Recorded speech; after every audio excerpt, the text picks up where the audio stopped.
ಮಳೆಗಾಲಕ್ಕೆ ನಾವು ಎಲ್ಲ ರೀತಿಯಲ್ಲೂ ಸಿದ್ಧರಾಗಿದ್ದೀವಿ ಅಂತ ಬೊಗಳೆ ಬಿಡ್ತಾ ಇದ್ದ ಬಿಬಿಎಂಪಿಯ ಬಣ್ಣ ಬಟಾ ಬಯಲಾಗಿದೆ. ಮಳೆಗಾಲಕ್ಕೆ ಎಳ್ಳಷ್ಟು ತಯಾರಿಯನ್ನು ಬಿಬಿಎಂಪಿ ಮಾಡಿಕೊಂಡಿಲ್ಲ. ಒಂದೇ ಒಂದು ಮಳೆಗೆ ಅಪಾರ್ಟ್ಮೆಂಟ್ಗೆ ಯಾವ ಪರಿ ನೀರು ನುಗ್ಗಿದೆ ಅಂತಂದರೆ ಬಿಬಿಎಂಪಿಯವರು ಇದನ್ನು ನೋಡಿ ಉಡಾಫೆ ಉತ್ತರವನ್ನು ಕೊಡ್ತಾ ಇದ್ದಾರೆ.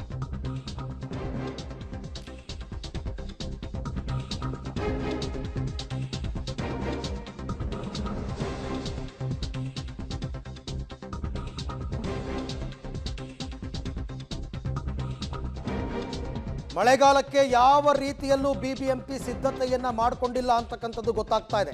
ಒಂದೇ ಮಳೆಗೆ ಇಡೀ ಏರಿಯಾ ಜಲಾವೃತವಾಗಿದೆ. ಯಲಹಂಕದ ನಾರ್ಥ್ವುಡ್ ಅಪಾರ್ಟ್ಮೆಂಟ್ ಯಾವ ರೀತಿ ಜಲಾವೃತವಾಗಿದೆ ಅಂದರೆ ಕಾರಣ ಕೇಳಿದ್ರೆ ಬಿಬಿಎಂಪಿ ಅವರು ಉಡಾಫೆ ಉತ್ತರ ಕೊಡ್ತಾರೆ. ಇದಕ್ಕೆ ನಾವಲ್ಲ ಕಾರಣ, ಅರಣ್ಯ ಇಲಾಖೆಯವರೇ ಕಾರಣ ಅಂತ. ಯಾಕೆ ಅಂದರೆ ಆ ಪುಟ್ಟೇನಹಳ್ಳಿ ಕೆರೆಯನ್ನು ನಿರ್ವಹಣೆ ಮಾಡ್ತಿರೋದೇ ಅರಣ್ಯ ಇಲಾಖೆಯವರು. ಪೈಪ್ಲೈನನ್ನು ಅಳವಡಿಸದ ಕಾರಣ ನೀರು ತುಂಬಿ ಜಲಾವೃತವಾಗಿದೆ. ನಾಳೆ ಅರಣ್ಯ ಇಲಾಖೆಗೆ ಪತ್ರ ಬರಿತೀವಿ ಅಂತ ಬಿಬಿಎಂಪಿಯವರು ಹೇಳ್ತಾ ಇದ್ದಾರೆ. ಅವೈಜ್ಞಾನಿಕ ರಾಜಕಾಲುವೆ ನಿರ್ಮಾಣದ ಬಗ್ಗೆ ಉತ್ತರಿಸೋದಕ್ಕೆ ಅವ್ರ ಹತ್ರ ಉತ್ತರ ಇದ್ದರೆ ತಾನೇ ಕೊಡೋಕ್ಕೆ. ಉತ್ತರನೇ ಇಲ್ಲ ಅವ್ರ ಹತ್ರ. ಯಾಕೆ ಅಂತಂದರೆ ಇದನ್ನು ತುಂಬ ಚೆನ್ನಾಗಿ ಎಲ್ಲರೂ ಮೈಗೆ ಎಣ್ಣೆ ಸವರ್ಕೊಂಡೇ ಇರ್ತಾರೆ ಜಾರ್ಕೊಳ್ಳೋಕ್ಕೆ.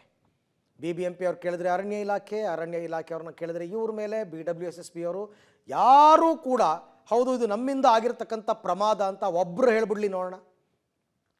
ಯಾರೂ ಉತ್ತರ ಕೊಡೋದಕ್ಕೆ ರೆಡಿ ಇಲ್ಲ. ಮತ್ತು ಈಗ ಒಂದು 15 ದಿವಸದಿಂದ ಪ್ರೆಸ್ ಮೀಟ್ ಮಾಡಿ ಹೇಳಿದ್ರು, ಮತ್ತೆ ನಾವು ಈ ಸರ್ತಿ ಮಳೆಗಾಲವನ್ನು ಎದುರಿಸೋದಕ್ಕೆ ಎಲ್ಲ ರೀತಿಯಲ್ಲಿ ಸಿದ್ಧತೆ ಮಾಡ್ಕೊಂಡಿದ್ದೀವಿ ಹಾಗೆ ಹೀಗೆ ಅಂತ ತುಷಾರ್ ಗಿರಿನಾಥ್ ಅವರೇ ಮಾತನಾಡಿದ್ದಾರೆ. ಈಗ ನೋಡಿದ್ರೆ ಇಲ್ಲಿ ಏನೂ ಇಲ್ಲ. ಒಂದು ಮಳೆ, ಸಿಂಪಲ್ ಒಂದು ಮಳೆ ಬಂತಪ್ಪ, ಅದು ಏನು ಪೂರ್ವ ಮುಂಗಾರು, ಇನ್ನೂ ಮುಂಗಾರೇ ಆರಂಭ ಆಗಿಲ್ಲ. ಪೂರ್ವ ಮುಂಗಾರಿನ ಒಂದು ಮಳೆಗೆ ಯಲಹಂಕದಲ್ಲಿರ್ತಕ್ಕಂಥ ನಾರ್ಥ್ವುಡ್ ಅಪಾರ್ಟ್ಮೆಂಟ್ ಕಂಪ್ಲೀಟ್ ಕವರ್ ಆಗಿಬಿಟ್ಟಿದೆ. ಅದೇನೋ ಪಕ್ಕದಲ್ಲಿ ಒಂದು ರಾಜಕಾಲುವೆ ಇದೆ, ರಾಜಕಾಲುವೆಗೆ ಚೀಲಗಳನ್ನೆಲ್ಲ ಜೋಡಿಸಿಟ್ಟಿದ್ದಾರೆ. ಮತ್ತೊಂದು ಕಡೆ ಪುಟ್ಟೇನಹಳ್ಳಿ ಕೆರೆ ನೀರೆಲ್ಲ ಈ ಕಡೆಗೆ ಬರ್ತಾ ಇದೆಯಂತೆ. ಯಾರು ಇದಕ್ಕೆ ಉತ್ತರ ಕೊಡೋರು ಯಾರು ಅಂತ. We cannot even use our basic sanitation, basic government ಏನು ಪ್ರೊವೈಡ್ ಮಾಡಬೇಕು, fresh air, fresh water, fresh sanitation as public right, ಅದಿಲ್ವೇ ಇಲ್ಲ ಸರ್ ನಮಗೆ ಇಲ್ಲಿ. Right now we are in bad distress. ಎಲ್ಲಿ ಹೋಗೋದು, ಮನೆ ಬಿಟ್ಟು ಹೋಗೋದಾ, ಮನೆಯಲ್ಲಿರೋದಾ, ಏನು ಆಗ್ತಾ ಇದೆ ನಮ್ಗೆ ಗೊತ್ತಿಲ್ಲ. ಒಂದು ಝೋನಲ್ ಆಫೀಸ್ ಯಲಹಂಕಾಗೆ ಹೋಗಿದ್ದೀವಿ. ನೆನ್ನೆ we met the BBMP commissioner head ಆಫೀಸ್ಗೆ ಹೋಗಿದ್ವಿ. ಎಲ್ಲ ಕಡೆಯಿಂದ ನಾವು ಕವರೇಜ್ ಇದು ರಿಕ್ವೆಸ್ಟ್ ಮಾಡಿದ್ದೀವಿ, ಹೆಲ್ಪ್ ಮಾಡಿ. ಅಡಿಷನಲ್ ಕಮಿಷನರ್ಗೂ ಹೋಗಿದ್ವಿ. ಎಲ್ಲರೂ ಹೇಳ್ತಾರೆ ಹೌದು ಮಾಡ್ತೀವಿ. ಇವತ್ತು ಬಂದಿದ್ದರು BBMP ಅವರು, ಬಂದು ಎಲ್ಲ ಸರ್ವೆ ಮಾಡಿ ಏನು ಮಾಡೋದು ಮೇಡಮ್, ಹೋಗಿ ಫಾರೆಸ್ಟ್ ಡಿಪಾರ್ಟ್ಮೆಂಟ್ ಮೇಲೆ ಪ್ರೆಷರ್ ಹಾಕಿ ಅವ್ರು ಏನಾದರೂ ನಿಮಗೆ ಹೇಳ್ತಾರೆ. ಅವ್ರು ಫಾರೆಸ್ಟ್ ಡಿಪಾರ್ಟ್ಮೆಂಟ್ ಅವ್ರು ಏನು ಹೇಳ್ತಾರೆ, ನಾವು ಕ್ಲೀನ್ ಇಟ್ಟಿಲ್ಲ ಅಂದರೆ ಎಲ್ಲ ಸೂವೇಜ್ ವಾಟರ್ ನಮ್ಮ ಮನೆಯಲ್ಲಿ, ನಮ್ಮ ಇದರಲ್ಲಿ ಬಿಟ್ಟರೆ ಲೇಕ್ನಲ್ಲಿ ಎಲ್ಲ ಇದು ಬರ್ಡ್ ಸ್ಯಾಂಚುರಿ, ಅದು ಕನ್ಸರ್ವೇಟಿವ್ ಬರ್ಡ್ ಸ್ಯಾಂಚುರಿ ಅಂತ ಡಿಕ್ಲೇರ್ ಮಾಡಿದ್ದಾರೆ. ಅದೆಲ್ಲ ಖರಾಬ್ ಆಗುತ್ತೆ. Who is gone to take responsibility ಅಂತ ಅವ್ರು ಹೇಳ್ತಾ ಇದ್ದಾರೆ. ಅವ್ರು ಆಲ್ರೆಡಿ ರಾಜಕಾಲುವೆಗೆ ಬಿಟ್ಟಿದ್ದಾರೆ ಜಾಗ, ಅಲ್ಲಿ ಬಿಡಿ ಮೇಡಮ್. ಸೊ ನಾವೇನು ಮಾಡಿದ್ವಿ, ಒಂದು ಪಂಪ್ ತೊಗೊಂಡು ಬಂದು ಲಕ್ಷಾಂತರ ರೂಪಾಯಿ ಖರ್ಚು ಮಾಡಿ ಪೈಪ್ ಇಲ್ಲಿಂದ ಅಲ್ಲಿ ತನಕ ಎತ್ಕೊಂಡು ಹೋಗಿದ್ವಿ. 200 ಮೀಟರ್ ಪೈಪ್. ಇದು ಮುಂಚೆ ಇಲ್ಲಿ ಹಿಂದ್ಗಡೆ ಏನು ಹೊಸ ಶುರು ಮಾಡಿದಾರಲ್ವ, ಇದು ಇರಲಿಲ್ಲ. 1-2 ವರ್ಷ 1.5 ವರ್ಷ ಇರಲಿಲ್ಲ. ನಮ್ಮದು ಲೇಔಟ್ ಝೀರೋ ಡಿಸ್ಚಾರ್ಜು. ನಾವು ಏನು ಡಿಸ್ಚಾರ್ಜ್ ಬರುತ್ತೆ ಅದನ್ನು STP ಮಾಡ್ಕೊಂಡ್ಬಿಟ್ಟು ಇದು ಮಾಡ್ತೀವಿ. ರೈನ್ ವಾಟರ್ ಬಂದಿದ್ದು ಮಾತ್ರ ಲೇಕಲ್ಲೊಳಗೆ ಅಲೋ ಮಾಡ್ತಾಯಿದ್ರು. ಇದು ರಾಜ್ ಕಾಲುವೆ ತೊಗೊಂಡು ಬಂದರು. ಇದು ನಾನು ಮಾಡಬೇಕಾದಾಗ ಕೇಳಿದೆ ನಾನು, ಪರ್ಮಿಷನ್ ಇದೆಯಾ, ಎಲ್ಲ ಫಾರೆಸ್ಟಿಗೆ ಎಂಡ್ ಆಗುತ್ತೆ ಅಂತ. ಎಲ್ಲ ಪರ್ಮಿಷನ್ ಇದೆ ಅಂತ ಅವಾಗ ಹೇಳಿದ್ರು. ಇವಾಗ ನೋಡಿದ್ರೆ ಪರ್ಮಿಷನ್ ಇಲ್ಲ. ಸೊ ಅದನ್ನು ತಂದು ಇಲ್ಲಿ ಡೆಡ್ ಎಂಡಲ್ಲಿ ನಿಲ್ಲಿಸ್ಬಿಟ್ಟಿದ್ದಾರೆ. ಅಲ್ಲಿಂದ ಲೀಕ್ ಆಗ್ತಾ ಇದೆ, ಮಧ್ಯೆ ಎಲ್ಲ ಗ್ಯಾಪ್ಗಳಿದೆ, ಅಲ್ಲಿಂದ ಲೀಕ್ ಆಗ್ತಾ ಇದೆ. ಅದಕ್ಕೇನಾಗ್ತಾ ಇದೆ ಅಂತಂದರೆ ಅದು ಬರೀ ಸ್ಟಾಮ್ ವಾಟರ್ ಡ್ರೈನಲ್ಲಿ ಬರೀ ಪ್ಲೇನ್ ರೈನ್ ವಾಟರ್ ಅಲ್ಲ, ಅದು ಅಲ್ಲಿ ಹಿಂದೆ ಅಟ್ಟೂರು ಅನಂತಪುರದಿಂದ ಸೀವೇಜ್ ಕೂಡ ಡಿಸ್ಚಾರ್ಜ್ ಆಗ್ತಾ ಇದೆ. ಸೊ ಅದನ್ನು ಡಿಸ್ಚಾರ್ಜ್ ಆಗಿಬಿಟ್ಟು ಇವಾಗ ಮನೆಗಳೆಲ್ಲ ಬರ್ತಾ ಇದೆ. ಇದು ಒಂದು 6 ತಿಂಗಳಿಂದ ಅವ್ರ ಹತ್ರ ಡಿಸ್ಕಸ್ ಮಾಡ್ತಾ ಇದ್ದೀವಿ ನಾವು. ಇದು ಡೆಡ್ ಎಂಡ್ ಇದೆ, ಏನಾದರೂ ಸೊಲ್ಯೂಷನ್ ಮಾಡಿ, ಈ ಥರ ಫ್ಲಡ್ ಆಗುತ್ತೆ ಅಂತ. BBMP ಅವ್ರ ಹತ್ರ ಹೋದ್ವಿ, BWCS ಹತ್ರ ಹೋದ್ರಿ, ಪೊಲ್ಯೂಷನ್ ಕಂಟ್ರೋಲ್ ಹತ್ರ ಹೋದ್ವಿ, ಎಲ್ಲ ಹೋದ್ರು. ಒಂದು ಡಿಪಾರ್ಟ್ಮೆಂಟ ನೀವು ಇನ್ನೊಂದು ಡಿಪಾರ್ಟ್ಮೆಂಟಿಗೆ ಹೋಗಿ, ಇನ್ನೊಂದು ಡಿಪಾರ್ಟ್ಮೆಂಟಿಗೆ. ಕೊನೆಗೆ BBMP ಅವ್ರು ಏನು ಹೇಳ್ತಾ ಇದ್ದಾರೆ, ನೀವು ಹೋಗಿ ಫಾರೆಸ್ಟಿಂದ ಪರ್ಮಿಷನ್ ತೊಗೊಂಡು ಬನ್ನಿ ಅಂತ ಹೇಳ್ತಾರೆ. ನಮಗೆ ಹೇಳ್ತಾರೆ, ನಾವು ಹೇಗೆ ಪರ್ಮಿಷನ್ ತೊಗೊಂಡ್ಬರೋದು? ಇವತ್ತು ಅವರು ಫಾರೆಸ್ಟ್ ಅವರು ದೇ ಆರ್ ನಾಟ್ ಅಲೌವಿಂಗ್. ಅಲ್ಲಿ ಅಂಡರ್ಗ್ರೌಂಡ್ ಪೈಪ್ ಹಾಕೋಕ್ಕೂ ಅಲೋ ಮಾಡ್ತಾ ಇಲ್ಲ. ಒಂದು ಹ್ಯುಮ್ಯಾನಿಟಿ ಈ ಬಗ್ಗೆ ಮತ್ತಷ್ಟು ಮಾಹಿತಿ ನನ್ನ ಕೊಲೀಗ್ ರಾಘು ಅವರಿಂದ ಪಡ್ಕೋತೀನಿ. ರಾಘು, ಇವತ್ತಿನ ಈ ಪರಿಸ್ಥಿತಿಗೆ ನಿಜವಾಗಿ ಯಾವ ಇಲಾಖೆ ಕಾರಣ, ಯಾರು ಕಾರಣ? ಯಾಕೆಂದರೆ ಎಲ್ಲರೂ ಎಣ್ಣೆ ಹಚ್ಕೊಂಡೇ ಇರ್ತಾರೆ ಜಾರ್ಕೊಳ್ಳೋಕ್ಕೆ, ಯಾರೂ ಹೆಗಲ ಮೇಲೆ ಜವಾಬ್ದಾರಿ ಹೊತ್ಕೊಳ್ಳಲ್ಲ. ಹಾಗಾಗಿ ನಿಜವಾಗಿ ಈಗ ಅಲ್ಲಿ ಆಗಿರ್ತಕ್ಕಂಥ ಸಮಸ್ಯೆ ಏನು, ಇದಕ್ಕೆ ಯಾರು ಕಾರಣ? ಅರವಿಂದ, ನೇರವಾಗಿ ಇದಕ್ಕೆ ಕಾರಣ BBMP. ಕಾರಣ ಸ್ಪಷ್ಟವಾಗೂ ಕೂಡ ಇದೆ. ಕಾರಣ ಇಷ್ಟೇ, ಇಲ್ಲಿ ಪ್ರಮುಖವಾಗಿ ಒಂದು ರಾಜಕಾಲುವೆಯನ್ನು ನಿರ್ಮಾಣ ಮಾಡ್ತಾರೆ. ಲೇಔಟ್ನ ಪಕ್ಕದಲ್ಲೇ ರಾಜಕಾಲುವೆಯನ್ನು ನಿರ್ಮಾಣ ಮಾಡಿದಂಥ ಸಂದರ್ಭದಲ್ಲಿ ಪಕ್ಕದಲ್ಲೇ ಇದ್ದಂಥ ಪುಟ್ಟೇನಹಳ್ಳಿ ಕೆರೆಗೆ ನೇರವಾಗಿ ರಾಜಕಾಲುವೆಯನ್ನು ಕನೆಕ್ಟ್ ಮಾಡಲಿಕ್ಕೆ ಬೇಕಾದಂಥ ತಯಾರಿಗಳನ್ನು ಮಾಡ್ಕೊಂಡಿರ್ತಾರೆ. ಬಟ್ ಆದರೆ ಅವರು ಅರಣ್ಯ ಇಲಾಖೆಯಿಂದ ಪರ್ಮಿಷನ್ ಅನ್ನು ತೆಗೆದುಕೊಂಡಿರೋದಿಲ್ಲ. ಅರಣ್ಯ ಇಲಾಖೆಯಿಂದ ಪರ್ಮಿಷನ್ ತೆಗೆದುಕೊಳ್ಳದೇ ಇರುವಂಥ ಕಾರಣಕ್ಕಾಗಿ ಅರಣ್ಯ ಇಲಾಖೆಯವರು ಆ ಕಾಮಗಾರಿಯನ್ನು ಅಲ್ಲಿಗೆ ಸ್ಟಾಪ್ ಮಾಡಿಸಿರ್ತಾರೆ. ಸೊ ಯಾವುದೇ ರೀತಿಯಂತ ರಾಜಕಾಲುವೆಯಲ್ಲಿ ಬಂದಂಥ ನೀರಿಗೆ ಎಕ್ಸಿಟ್ ಪಾಯಿಂಟ್ ಇಲ್ಲೇ ಇರುವಂಥ ಕಾರಣಕ್ಕಾಗಿ ಎಲ್ಲೆಲ್ಲಿ ಅವಕಾಶ ಸಿಗ್ತಾ ಇದೆ ಅಲ್ಲೆಲ್ಲವೂ ಕೂಡ ನೀರು ಬರ್ತಾ ಇದೆ. ಸೊ ಇದೇ ಕಾರಣಕ್ಕಾಗಿ ಈ ಭಾಗದ ವಿಲ್ಲಾಗಳಿಗೆ ನೀರು ನುಗ್ತಾ ಇರುವಂಥದ್ದು. ಇದು ಇವತ್ತಿನ ಸಮಸ್ಯೆ ಅಲ್ಲ, ಕಳೆದ 6 ತಿಂಗಳಿಂದ ಈ ಭಾಗದಲ್ಲಿ ಇದೇ ರೀತಿಯಾದಂಥ ಸಮಸ್ಯೆ ಆಗ್ತಾ ಇತ್ತು.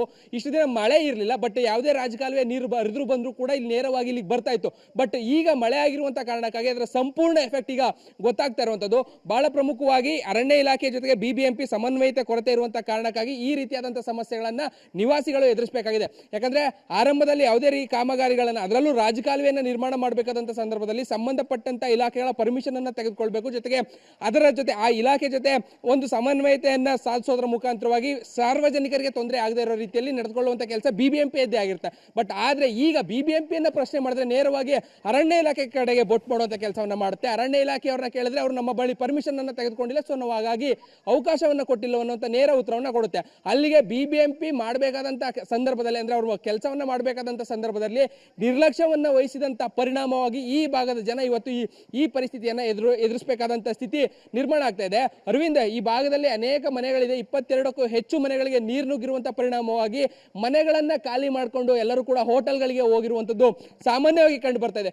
ಕೋಟಿಯನ್ನ ಕೊಟ್ಟು ಮನೆಗಳನ್ನ ಖರೀದಿ ಮಾಡಿದಂತ ಜನ ಇವತ್ತು BBMP ಮಾಡಿರುವಂತಹ ಎಡವಟ್ಟಿನಿಂದಾಗಿ ಎಲ್ಲರೂ ಕೂಡ ಮನೆಗಳನ್ನ ತೆರೆದು ಹೋಗ್ತಾ ಇದ್ರೆ, ಕೆಲವೊಂದಷ್ಟು ಜನ ಮನೆಗಳಿಂದ ಆಚೆ ಬರ್ಲಿಕ್ಕೆ ಆಗದಂತ ಪರಿಸ್ಥಿತಿ. ಬೆಳಿಗ್ಗೆಯಿಂದ ನೀರು ಕೂಡ ಸಿಕ್ಕಿಲ್ಲ, ನೀರು ಜೊತೆಗೆ ಹಾಲು ಮೊಸರು ತಂದು ಮನೆಗೆ ತರೋದಕ್ಕೆ ಆಗದೇ ಇರುವಂಥ ಪರಿಸ್ಥಿತಿಯಲ್ಲಿ ಇದ್ದೇವೆ ಅನ್ನುವಂಥ ನೋವನ್ನು ಇಲ್ಲಿ ಅನೇಕರು ಹೇಳ್ಕೊಳ್ತಾ ಇದ್ರು. ನಿನ್ನೆ ಅಷ್ಟೇ ಒಂದು ಮನೆಯಲ್ಲಿ ಯಾವುದೋ ಒಂದು ಶುಭ ಕಾರ್ಯ ಆಗಿತ್ತು, ಆ ಮನೆಗೂ ಕೂಡ ನೀರು ನುಗ್ಗಿರುವಂಥ ಪರಿಣಾಮವಾಗಿ ಆ ಮನೆಯವರು ಕೂಡ ಇಲ್ಲಿಂದ ಖಾಲಿ ಮಾಡ್ಕೊಂಡು ಹೋಗಿರುವಂಥ ದೃಶ್ಯಾವಳಿಗಳು ನಿಜಕ್ಕೂ ವಿಪರ್ಯಾಸ ಅನ್ಸುತ್ತೆ.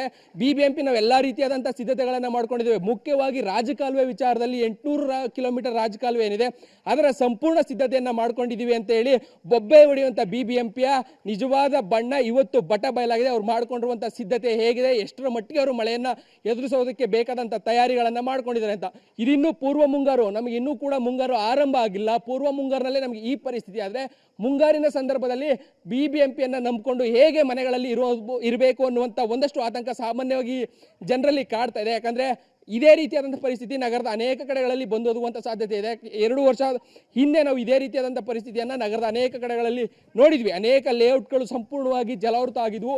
ಅಲ್ಲಿನ ಪರಿಸ್ಥಿತಿಗಳು ಹೇಗಿತ್ತು ಅಂತ ಈ ಬಾರಿ ಕೂಡ ಅಂಥದ್ದೇ ಪರಿಸ್ಥಿತಿಯನ್ನು BBMPಯೇ ತನ್ನ ಕೈಯಾರೆ ತಂದೊಡ್ಡುವಂಥ ಸಾಧ್ಯತೆ ಇದೆ. ಕಾರಣ ಮಾಡಿಕೊಂಡಿರುವಂಥ ಸಿದ್ಧತೆಗಳು ಈಗಿರುವಂಥ ಕಾರಣಕ್ಕಾಗಿ ನಗರದ ಬೇರೆ ಬೇರೆ ಭಾಗಗಳಲ್ಲೂ ಕೂಡ ಇಂಥದ್ದೇ ಆತಂಕಗಳು ಇದೆ. ಆದಷ್ಟು ಬೇಗ ಸಂಬಂಧಪಟ್ಟಂಥವ್ರು ಇದನ್ನು ಸರಿಪಡಿಸಬೇಕು. ಘಟನೆ ಆಗಿ ಸರಿಸುಮಾರು 12 ಗಂಟೆ ಮೇಲಾಗಿದೆ, ಆಗಿದ್ರೂ ಕೂಡ ಯಾವೊಬ್ಬ ಅಧಿಕಾರಿನೂ ಸ್ಥಳಕ್ಕೆ ಬಂದಿಲ್ಲ, ಇದನ್ನು ಸರಿಪಡಿಸುವಂಥ ಕೆಲಸವನ್ನು ಮಾಡಿಲ್ಲ. ಇಲ್ಲಿನ ಸ್ಥಳೀಯರ ಕಷ್ಟಗಳನ್ನು ಕೇಳ್ತಿಲ್ಲ. ಇಲ್ಲಿನ ಜನರು ಯಾರಿಗೆ ಕೂಡ ಫೋನನ್ನು ಮಾಡಿದ್ರು ಕೂಡ ರಿಸೀವನ್ನು ಮಾಡದೇ ಇರುವಂಥ ಕೆಟ್ಟ ಪರಿಸ್ಥಿತಿಗೆ ಅಧಿಕಾರಿಗಳು ಹೋಗಿದ್ದಾರೆ. ನಿಜಕ್ಕೂ ಕೂಡ ವಿಪರ್ಯಾಸ. ಸಂಬಂಧಪಟ್ಟಂಥವ್ರಿಗೆ ಆಲ್ರೆಡಿ ಬರಬೇಕಿತ್ತು, ಇದನ್ನು ತೆರವು ಮಾಡುವಂಥ ಕೆಲಸವನ್ನಾದರೂ ಮಾಡಬೇಕಿತ್ತು. ಬಟ್ ಇಷ್ಟೊತ್ತಾದರೂ ಕೂಡ ಯಾವುದೇ ಒಬ್ಬ ಅಧಿಕಾರಿಗಳು ಸ್ಥಳಕ್ಕೆ ಬಂದಿಲ್ಲ. ಸಿಬ್ಬಂದಿಗಳಾದರೂ ಬಂದು ಇದನ್ನು ನೀರನ್ನು ಪಂಪ್ ಮಾಡುವಂಥ ಕೆಲಸವನ್ನಾದರೂ ಮಾಡಬೇಕಿತ್ತು. ಬಟ್ ಆದರೆ ಇಲ್ಲಿ ಯಾರೂ ಕೂಡ ಬರದೇ ಇರುವಂಥ ಕಾರಣಕ್ಕಾಗಿ ಜನರ ಆಕ್ರೋಶ ಜಾಸ್ತಿ ಆಗ್ತಾ ಇದೆ. ಆದಷ್ಟು ಬೇಗ ಇಲ್ಲಿ ಬರಲಿಲ್ಲ ಅಂತ ಹೇಳಿದಂಥ ಸಂದರ್ಭದಲ್ಲಿ ಈ ಭಾಗದಲ್ಲಿ ಇನ್ನಷ್ಟು ಸಮಸ್ಯೆಗಳು ಉದ್ಭವ ಆಗುತ್ತೆ. ಜೊತೆಗೆ ಮಳೆ ಬರುವಂಥ ಸಾಧ್ಯತೆ ಇರುವಂಥ ಕಾರಣಕ್ಕಾಗಿ ಮತ್ತಷ್ಟು ಸಮಸ್ಯೆಗಳು ಮಳೆ ಬಂದರೆ ಹೆಚ್ಚಾಗುವಂಥ ಸಾಧ್ಯತೆ ಕೂಡ ಇದೆ. ಥ್ಯಾಂಕ್ ಯು ರಾಘು, ತಮ್ಮ ಎಲ್ಲ ಮಾಹಿತಿಗೋಸ್ಕರ. ಈಗಾಗಲೇ ಅವ್ರು ಸುಮ್ಮನೆ ಏನು ಕೂತಿಲ್ಲ, ಸ್ಥಳೀಯರು ಮಾತನಾಡ್ತಾ ಇದ್ದನ್ನು ಕೇಳಿಸ್ಕೊಂಡೆ. ಅವ್ರು ಪ್ರಯತ್ನ ಪಟ್ಟಿದ್ದಾರೆ, ಬಟ್ ಅಧಿಕಾರಿಗಳ ನಿರ್ಲಕ್ಷ್ಯ ಇವತ್ತಿನ ದಿನ ಈ ಪರಿಸ್ಥಿತಿ ತಂದಿಟ್ಟಿದೆ.